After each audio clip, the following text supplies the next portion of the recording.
Thank you very much. I never expected to learn that a horse can't see red and can see everything except its own back.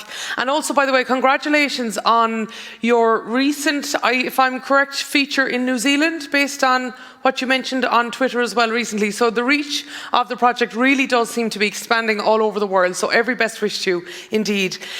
So we are at the end of the day. And before I send you off into all of the areas that I mentioned earlier, I would just maybe like to invite you to just think about the takeaways that you have from the day. And on that note, I have been noting down 10 that are simply just things that I'm going to take away and think about longer. One of them, for example, is that I really see the value to the economy is punching well above its recognised and communicated weight when it comes to the creative industries. Number 2, and I know I've quoted a few times, but every £1 generated in this industry leads to a subsequent 50p in another part of the economy. Number 3, we're going to have lots of jobs, but that we can't easily label yet, like a digital artist, even though that's really what I felt the guys in the digital fashion were talking about earlier.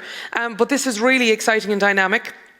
Number 4, a hybrid conference can so work, and super well at that. So anybody thinking about doing this can look to the Beyond team to role model from that point of view.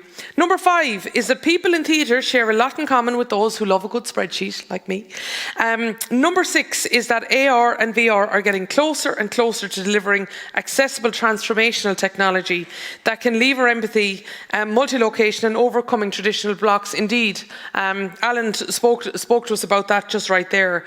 Number 7 is that we need to change our approach to failure by considering scope to let it happen, using test, learn and pivoting, and also understanding that it can for those involved and make them more employable. Number 8 is that there is a pervasive theme coming up again and again and again and again about the talent pipeline. There's a deficit between supply and demand right now, but there is so much capability for the people in this room to influence it accordingly. Number 9 is circularity and sustainability isn't short on appetite, but is on process. But again, that offers a lot of opportunity to shape it along the way. And number 10, I haven't said this yet. Number 10 is that I see such transferability in the sector.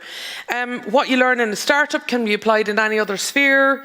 There's lots of applications in one domain transferable to others. We saw that in the circularity session and in the fashion session. And also is that core creativity draws from technology, UX, ethics, business, platforms and stakeholder engagement. So on that note, I really think that it's worthwhile just taking a couple of moments to think through at some stage before you come in the morning, just to think, what did you get out of today? And what is it that you want to take with you from here into your own worlds, whatever it might be, post Beyond? In addition, I just want to remind you, of course, that upstairs at 5 o'clock there will be the Dream session. That's at 5 to 6, the Immersive Lab. That's at the Andrews Gallery. Upstairs is the Immersive Lab. That's going to be on until 6, and then there's the drinks reception across the road in the Titanic at 6 p.m. with said band. But to bring things to a formal close, I would just like to share one last thing with you, and that is this. In this fabulous venue right here at Titanic Belfast, we arrived to discuss the creative industry's future and past. The team at Beyond has built an experience that's hybrid, using Hopin for chat, Q&A and networking. Oh yes, we did. The immersive showcase has been a buzz on the bridge, while the Royal Shakespeare Company tackled an old adage. We started off this morning by thinking about a sense of place in a physical heritage community or in a technological space.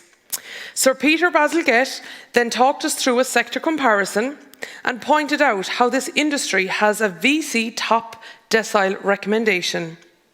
Next, we heard from Anthony, Fiona, John, Declan and Eric about SMIL and the amazing opportunity that can be built brick by brick.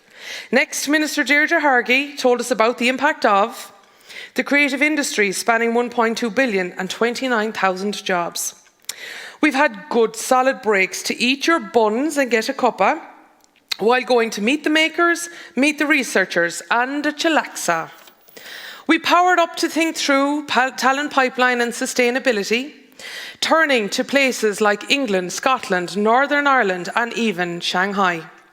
Frank, Rachel, Dominic, Emma, and Rachel had a very rich conversation about learning in real-time technology and new job title communications. Chris, Richard, and Jessica were up next to weave together digital and creativity, whilst considering education interventions, pivoting startups, and objectivity. Alex then pointed out portals for digital fashion and an ABBA concert sneak peek. Jane, Mike, and Jade then took us through a fashion metaverse and digital technique. Dawn, Kate, and Nashua talked us through circularity and supply chain innovation. Alan Hook then gave us a new perspective on how to look behind us without a palpitation. So now, an evening of entertainment and networking with good company awaits. Make the most of this city and the amazing atmosphere that it emanates. Thank you so much to the Titanic, Corporate AV, and each and every exhibitor. From all of us here in Belfast and in Hop In, see you all in the morning for more Innovation Igniter.